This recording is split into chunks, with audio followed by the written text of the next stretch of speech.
Welcome to the Trump Tariffs webinar hosted by Casas International and the Scissor Group. It's our privilege and pleasure to provide you with the information that you need on what to know and what to do if next Monday a 5% tariff is placed on all goods imported into the United States.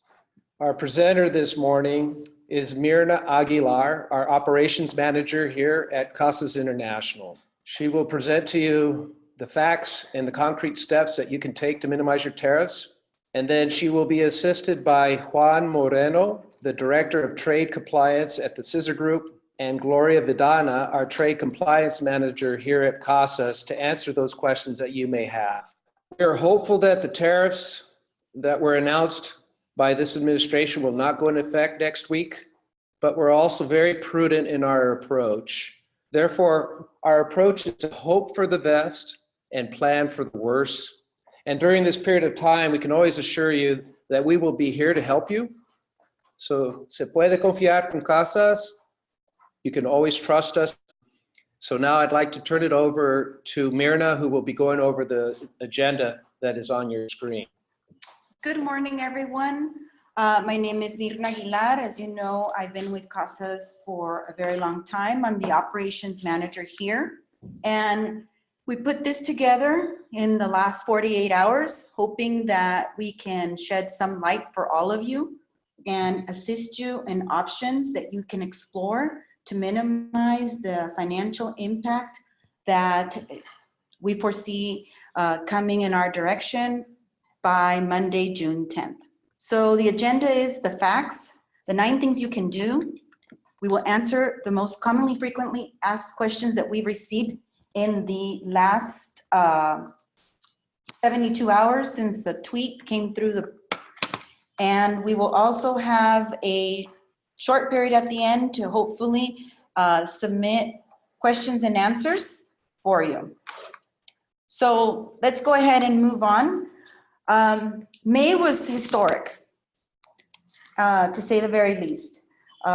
Historic first for positive reasons, where we had the President of the United States remove Mexico and Canada from the Section 232 tariffs, and the 301s were increased for list number 3 from 10 to 25%. But we ended the month with our current environment, where the United States has taken the position to address the migration crisis through imposing tariffs, because duties are not the same as tariffs. Duties are dictated by the U.S. Harmonized Tariff Number, and tariffs are dictated by the country from where the goods are originating. So they're not one and the same, although commonly used interchangeably in the industry. Throughout this whole process with China and now Mexico, these have always been tariffs and not duties.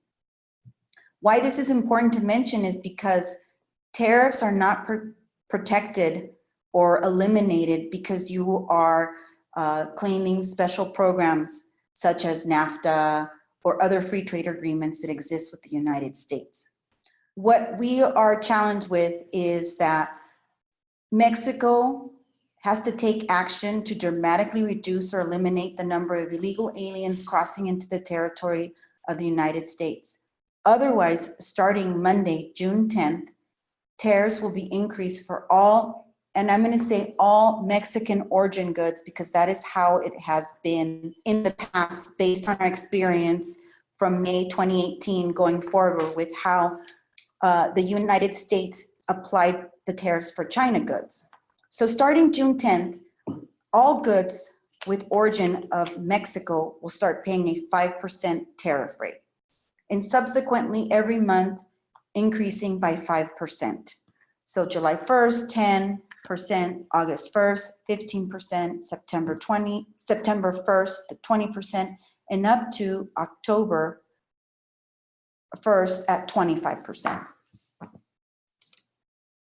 So these are the 9 things that we put together here to help you understand some of the positions that have to be taken, and also what you could possibly do to explore to diminish or lessen the impact of this new tariff for goods coming in from Mexico. The 9 of them are here, so we want to move goods in bond that are not going to be consumed in the United States. We're going to request that all importers set up on ACH and periodic monthly statement. You'll need to check your credit standing so that different brokers, freight forwarders, everyone, like what happened in May of 2018, you were covered for the necessity so that your shipments are not stopped.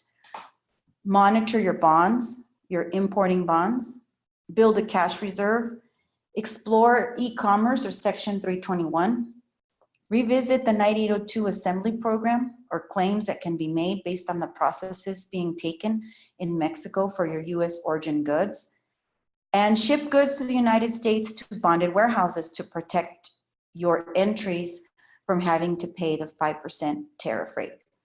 And lastly, we will make recommendations and provide you examples that have worked based on the past experience of the last year with the Section 301 tariffs with China and what you need to do to contact your government representatives and industry associations.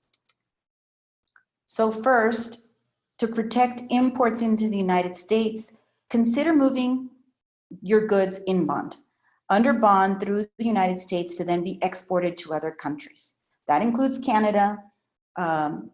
You've never really had to consider this for the last 25 years, or maybe even in the last 15 years when all the duty rates were diminished to zero under the free trade agreement of NAFTA.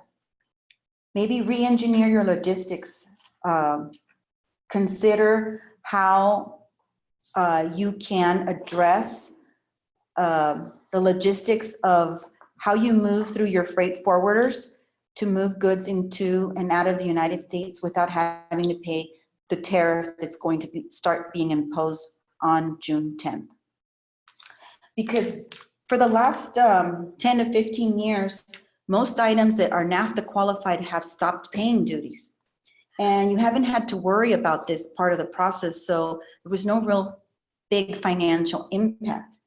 So if you're going to be shipping outside of the United States, those goods that you've produced in Mexico, reconsider engineering your logistics so that the goods can move through the United States inbound and be protected from this Mexican tariff.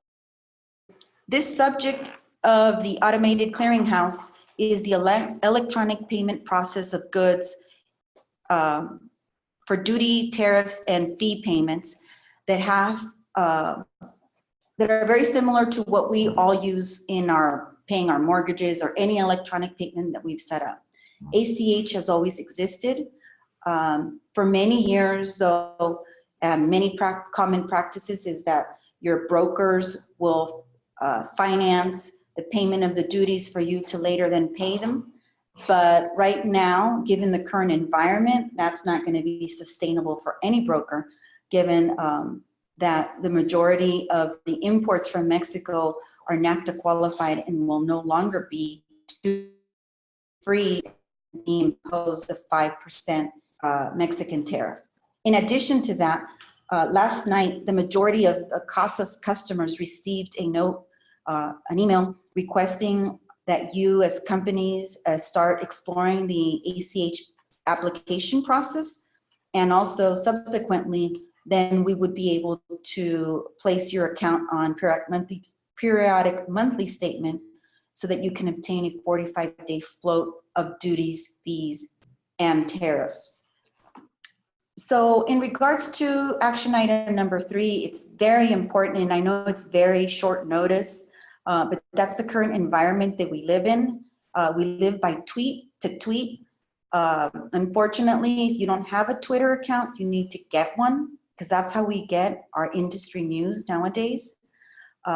Somebody told me in 2017 that I needed to follow the President of the United States, that we were going to be making historic changes via tweet. I listened and I learned that, thank God I had a Twitter account last Thursday at 4 p.m. because that's exactly how I knew what was happening and how critical it would be in the next couple of days. Check your credit to be able to surge or move product via air to the United States so that you can avoid paying this duty if importing via land is not an option. So those companies that are in the interior of Mexico, on average, in order to come in through the other ports of entry, let's say Laredo, El Paso, Brownsville, transit types can be anywhere from 2 to 3 days. It may be an option for you to start moving maybe some air freight so that you can be protected for the current rates at duty rates of 0 and not having to pay the Mexican tariff. If you already pay Chinese tariffs and now you're going to have Mexican tariffs, it is of the utmost importance that you are monitoring your bond for saturation.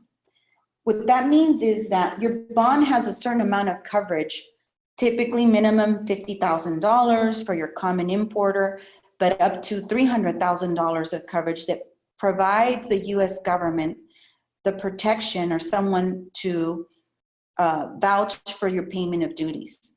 Currently, from May 2018 to today, many companies have saturated their bonds. That means that the coverage that they had extended to them via their continuous importing bonds are no longer sufficient. So adding the Mexican tariff is going to elevate the saturation possibilities for your company. Those that are Casas customers and are already being monitored on a monthly basis, our monitoring capability is at 75%. And if you reach anything above 75%, our staff, Mr. Adrian Hernandez, is contacting you directly, importers, whoever manages the coverage of your bond, with our contacts to ensure that you have awareness over this. Action item number 5 is, as much as you can plan ahead and build a cash reserve to pay the Mexican tariffs. If you've already been exposed to the Chinese, you know what this means. Some companies paying 25% have not been able to keep up. So definitely get with your finance teams, get with your purchasing departments, and make sure that you're taking into consideration all of these tariffs so that you can continue to have a sufficient reserve for your company. And moving forward, as the tariff rate increases month to month, monitor what it is that you're paying and how much it's impacting your bottom line. Action item number 6, I will probably be asking Mr. Moreno from the Scissor Group to support us a little bit on this. But if you already, mostly everyone's already heard this. This was a hot item last year in 2018. It was e-commerce, or the e-commerce entry, section 321, which allows goods that are imported into the United States that are valued at less than $800. That's the sales price, not the importing price, sales price into the United States, not regulated by any participating government agency, and shipped direct to the consumer, do not pay duties, tariffs, and do not require an entry. Juan, would you like to help me with explaining a little bit more about how Section 321 is working and what successes some importers have had by re-engineering the logistics in regards to this section? Sure. Yeah, 321 is a program that actually has started expanding as of last year, primarily driven by the e-commerce interest. Like Myrna said, very specific criteria, less than $800, no OGA, and key, it's only to one consignee per day, meaning that you can only ship one shipment valued at $800 to one individual. That's why in e-commerce it works so well, because a lot of the orders that are placed online are for an individual, one person that is receiving that item. So it's worked out tremendously well for companies that actually can take advantage of that criteria. Like I just said, it's very specific criteria. Not a lot of companies, especially considering maquiladoras, unfortunately, they don't particularly work well for this scenario because they just don't operate that way. But if you can, in some cases, maybe isolate a part of your business to capture this qualification, then I highly recommend that you do this. As Myrna pointed out, no duty and no tariffs. So none of that impact that really is going to affect these shipments. So it's a very, very good program if you can qualify for it. And we've had some successes with some importers who are in the maquiladora industry who, as we expose them to Section 321, are trying to figure out how they can take advantage of this to minimize the tariff and duty impact that they used to have. It's not a simple feat, but it's possible. And Casas is willing to help anyone who needs to go in this direction. We've had multiple meetings with different importers on how they can accomplish this. It is a very demanding automation process, but it is possible. Many companies have been able to figure out how to do this and are taking advantage of it. You know, everyone is into e-commerce. Everyone is one way or another doing this process, and because you weren't financially impacted before, it wasn't worth the trouble. Well, now it may be very worth the effort and trouble. Definitely. One of the things with the tariffs is to think of, you know, all options that really cover as many possibilities as you possibly can.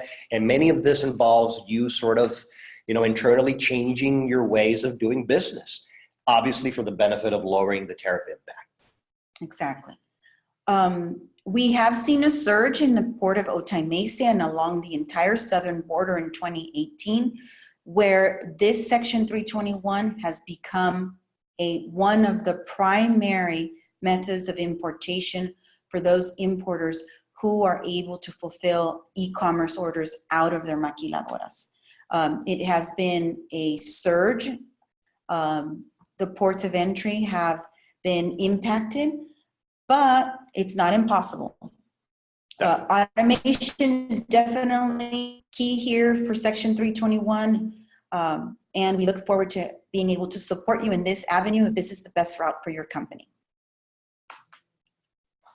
For action number 7, a lot of us who haven't been around more than 25 years wouldn't know what the 9802 U.S. Goods Assembled Abroad program is, or ever cared to know about it. But now it has resuscitated. This is that one dormant program that potentially could minimize the impact of the Mexican tariffs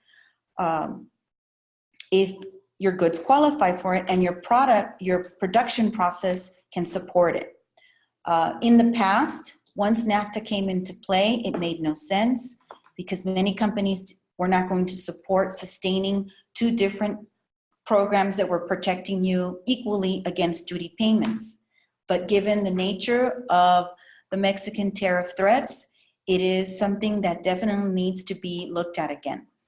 So the assembly program, what it does in a nutshell, and we'll probably be following up with a subsequent webinar to talk about the 9802 U.S. Goods Assembled Abroad program a little bit more in detail in the coming weeks so that companies can revisit it and understand how it works. But pretty much it is about U.S. goods, prefabricated goods taken into Mexico, in this case, assembled into a finished item and allowing the portion of the U.S. goods to be duty and tariff exempt.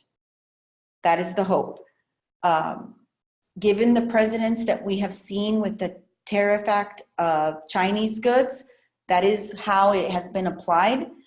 We don't have anything to indicate to us that it wouldn't be interpreted in the same fashion, but we know that US 9802-0080-68, I believe, assembled abroad is definitely an option. Would you like to interject anything, Juan?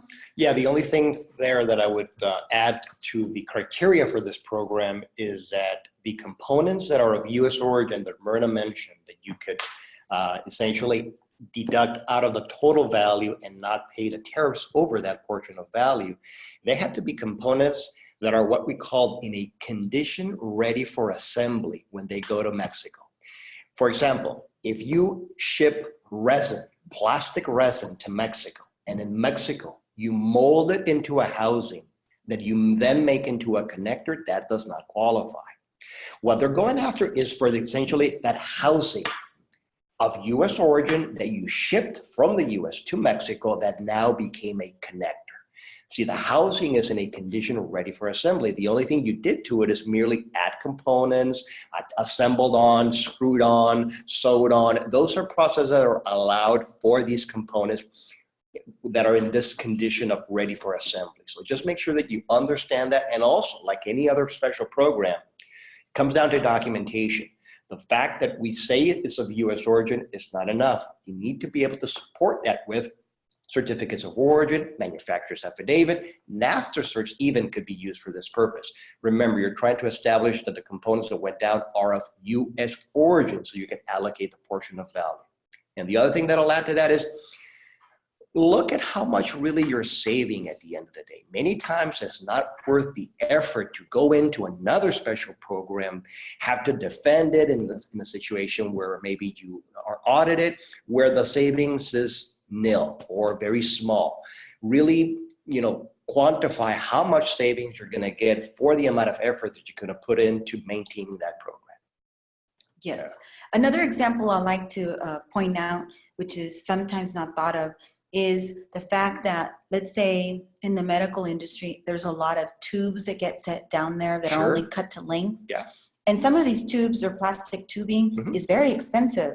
It's not your common tube that we would say that's plastic, but cutting to length only does not change country of origin. Nope. So that creates a lot of opportunities for some importers to protect the value of that tube that was only cut and put in with connectors so that they can claim the 9002 U.S. goods assembled abroad. Definitely a good option, right? Yes. All right. Our 8th action item is ship goods to U.S. bonded warehouses before the tariffs go into effect or increase.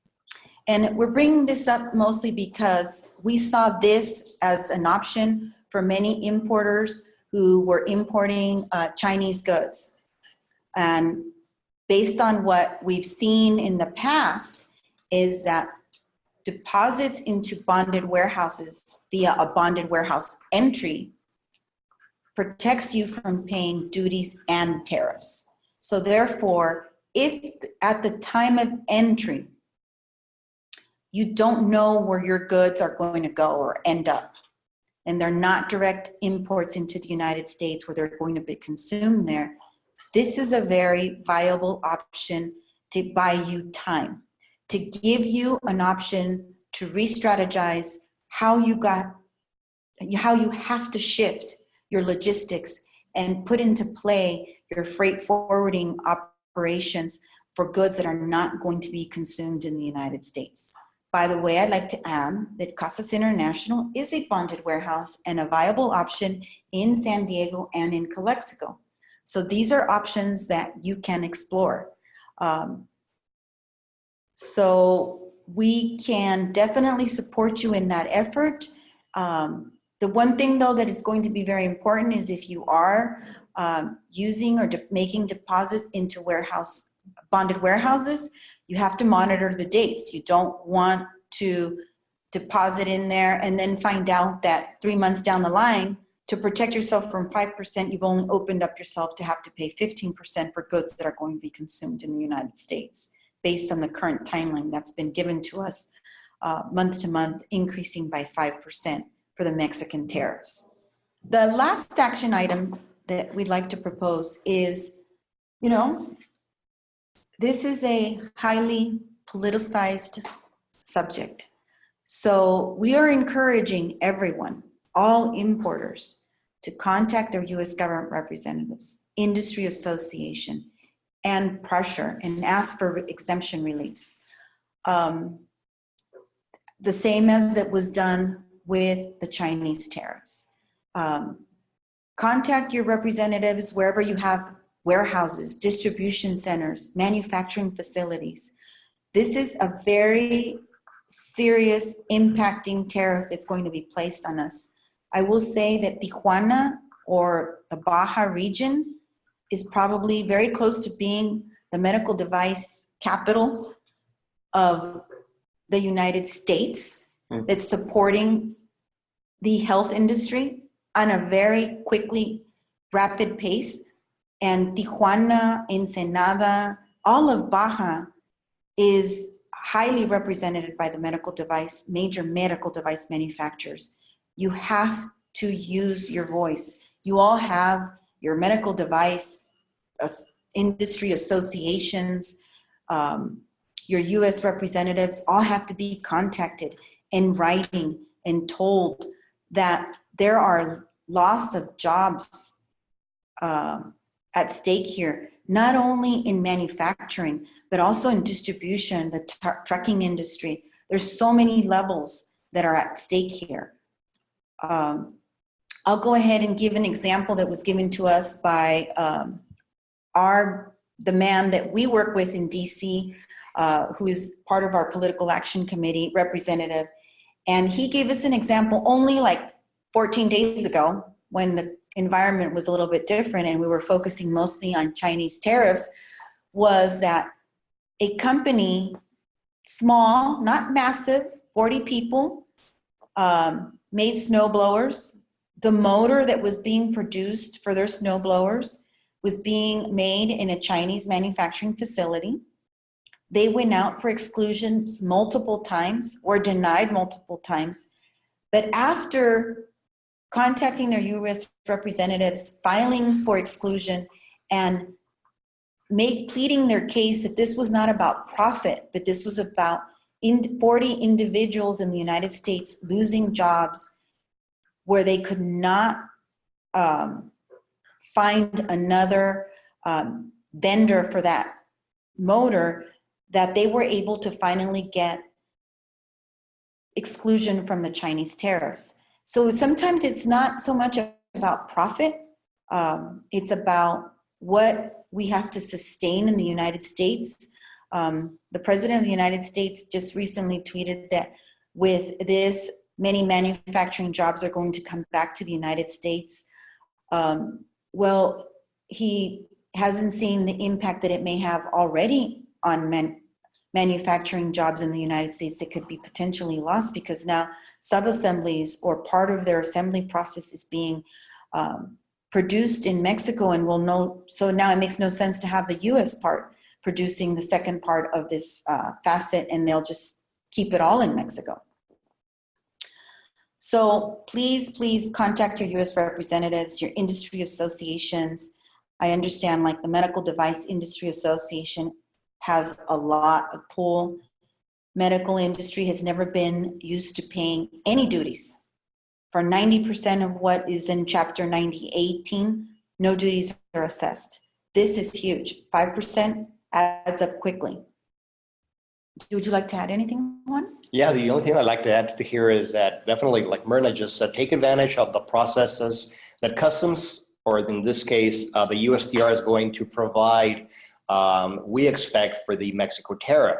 Our assumption is that the Mexico tariff is going to be treated the same as 232 and 301, which it'll go through the same process where you'll have a period to file your comments, and then you'll have your option to use your exclusion request.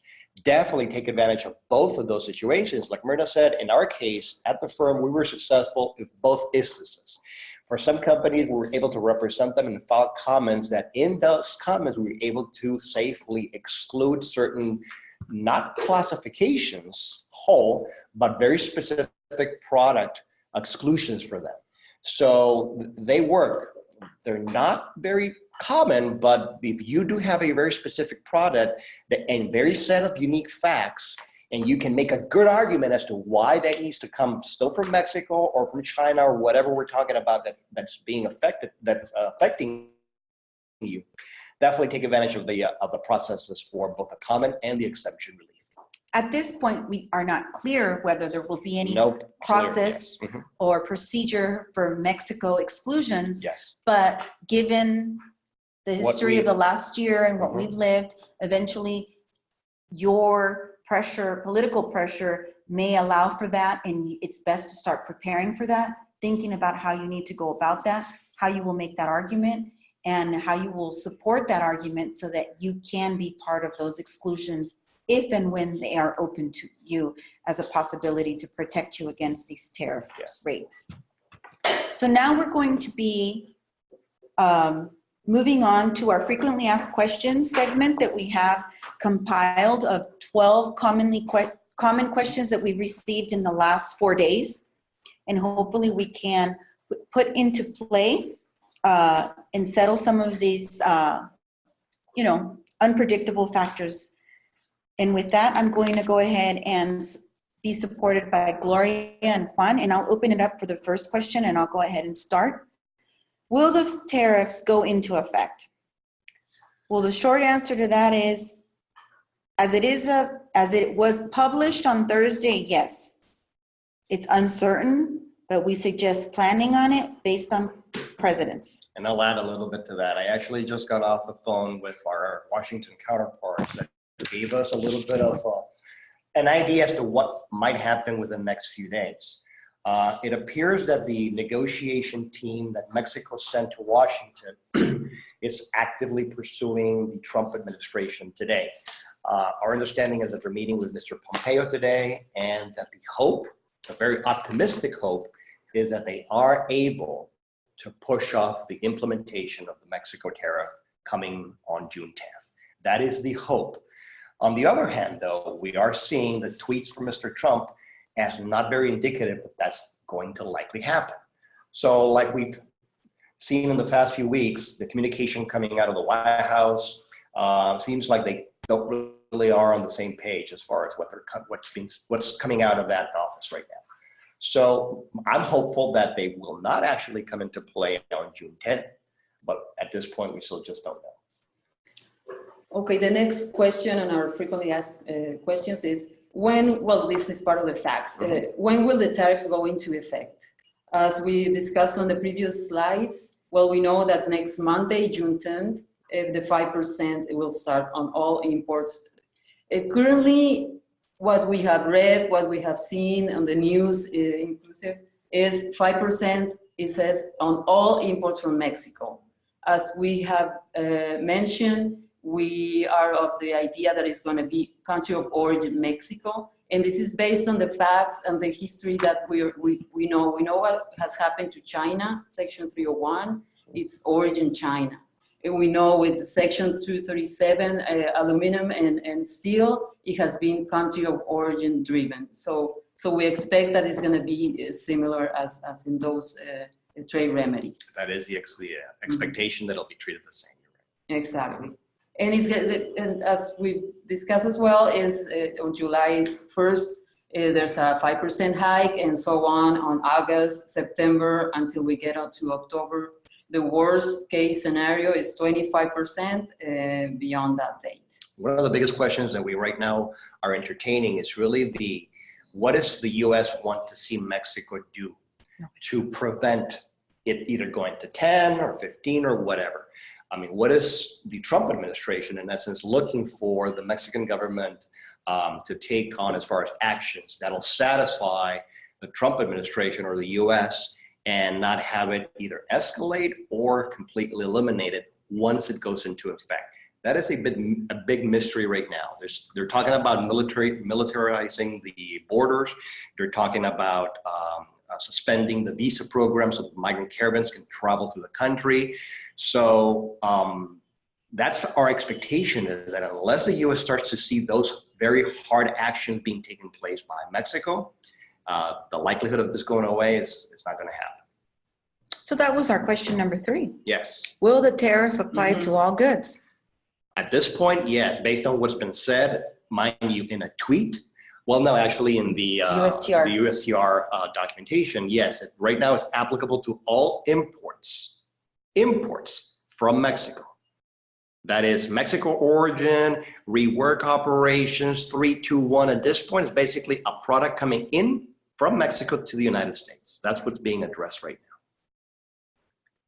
The next question that we have is, how long will the tariffs remain in effect? It's a great question. And as with 232 and 301, the answer is unknown. But you should definitely plan for them to be in place for a while. at least until, well, especially talking about the Mexico tariff. The Mexico tariff is driven very specifically as a result of the immigration problem. So until that immigration problem's not getting, it starts getting resolved, we expect those tariffs to be lingering for a little bit, for a while. It was the anticipation that the Chinese tariffs would be short-lived. Exactly. We thought that maybe by the end of 2018, all of this will, all the dust would have settled and they would have been removed, but we aren't seeing that at all. And unfortunately, once these tariffs go into play, and the U.S. starts collecting this tariff or this monies, it's very hard to not stop doing it. Yeah. Do it any longer. I mean, not to get political, but this may be how Mr. Trump gets his wall. Mhm. Definitely. Well, the next question here, and it's one of our frequently asked questions, and it is one of the frequently asked questions because it's been one of the most popular right now at the chat and the QA box here in the slides. Is how will this impact a maquiladora? Will this affect me? I have a maquila, I have an IMEX in Mexico, I'm already protected there, I have some benefits, but that's in Mexico. Maquiladora scheme is, as we know, it's a manufacturing plant abroad. So if that maquiladora exports their goods to the United States, yes, the maquiladora will be impacted.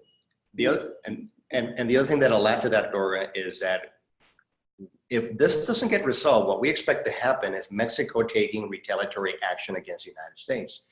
If that happens, we're sure to go after certain very specific commodities, and that'll now definitely affect the maquiladora industry, because now going into Mexico, you'll incur duty on products that you typically were not incurring duty before. So that is very likely to happen. That'll definitely kick off a full-on trade war, which Mexico will be on the losing end of that, but that is definitely a possibility. Another question that that's come up is, says, my goods are NAFTA duty-free. Does this new tariff impact my NAFTA-free status? Definitely it does. You'll still be NAFTA for the general duty rate, but the 5% tariff that kicks in on June 10th, that'll be applicable to all imports, regardless of whether you're NAFTA or not. And that's pretty similar to exactly how the Chinese aluminum 301 were handled in 2018 and currently in place. So we respond in that fashion because we've seen what has set precedents over what we've experienced in 2018 to the present on those two types of tariffs that have been imposed on importers into the United States with Chinese origin goods. Next question that we have is, will I still be able to claim Chapter 98 duty-free entries? At this point, for the Mexico tariff, we don't know. Our assumption is that yes, that it'll be treated the same as the 232 and 301. That is our assumption, but so far that's it's still up in the air. There's nothing official that the 98 programs will be an option for us to use.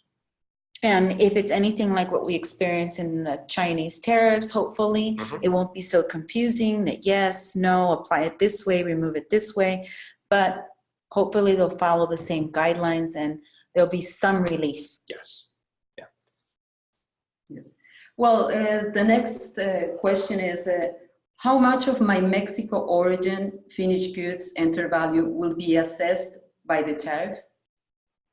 Well, that is the complete value of the Mexican good is going to be, because we've been receiving other questions similar as this, is it not only exclusive the value added in Mexico, meaning the labor, is that the only portion affected or impacted by the 5% increase? No, it's the full customs value of the goods as reported on your commercial invoice and reported on the entry summary form 7501. Exactly. So it's whatever value you've established at the time of entry and declaring at that point. And remember, guys, we're talking about value here. So for all of those companies that are on the reconciliation program, guess what? This just became even more important for you guys to be on those variances.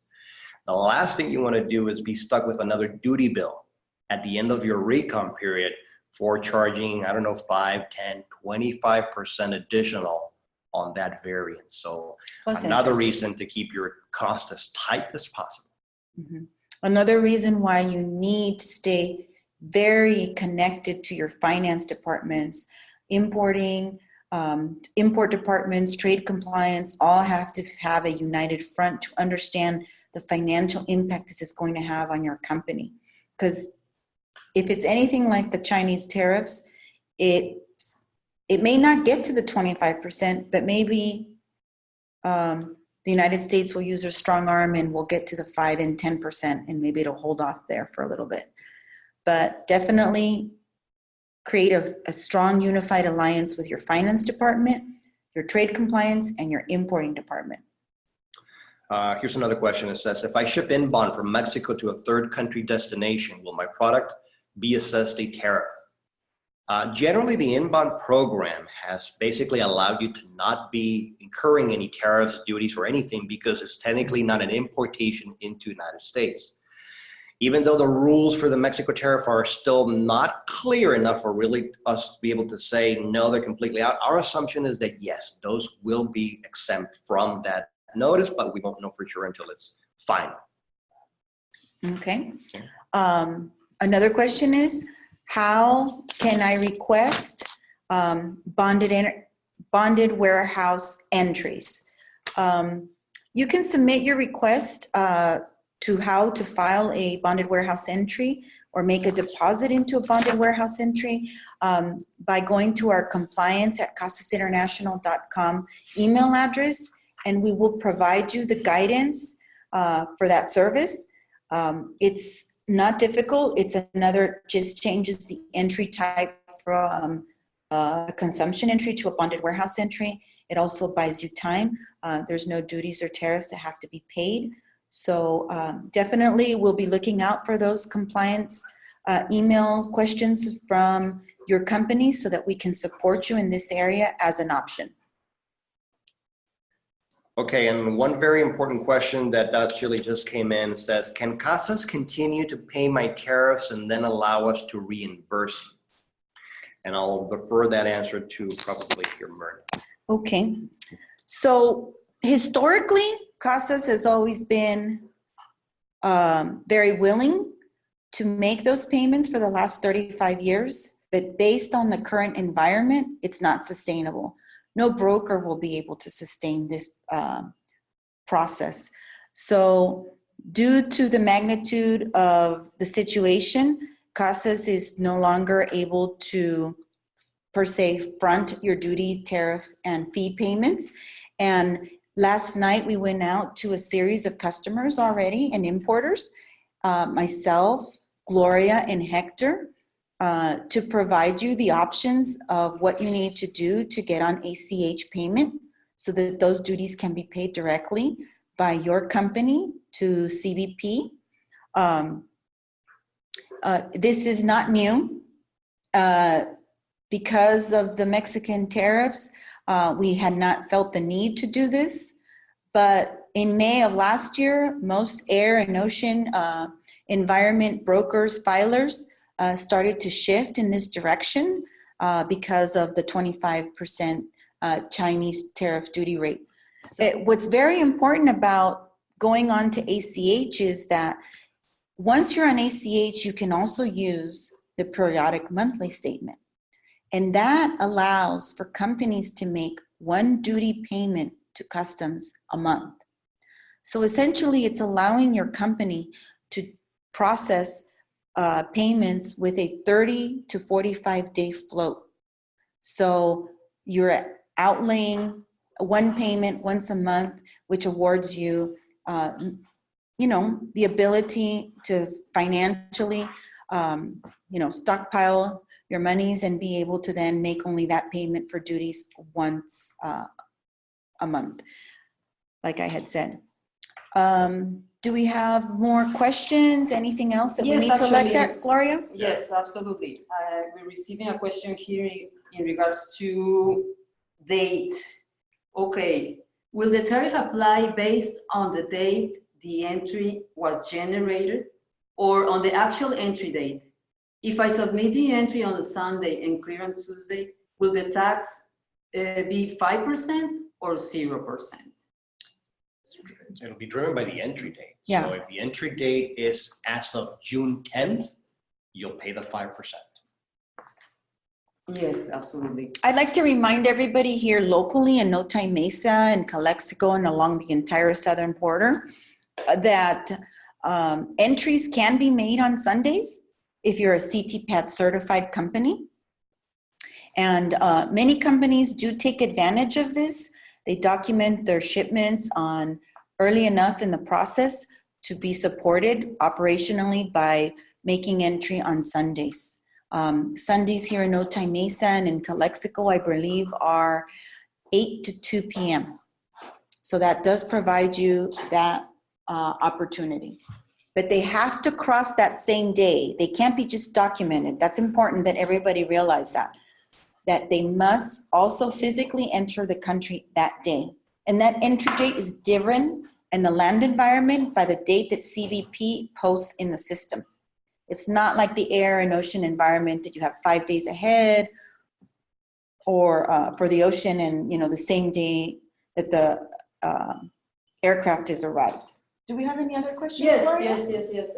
I do have here in regards to virtual exports. I do a virtual export of my product to a Mexican IMEX customer who does additional assembly.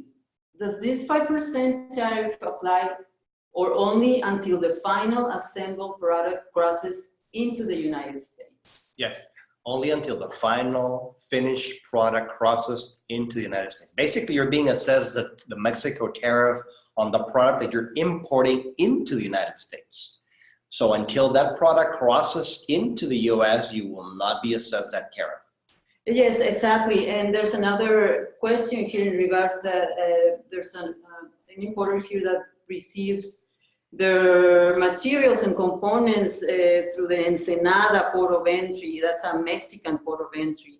So in that case, it's not touching the United States. You're not making entry into the United States.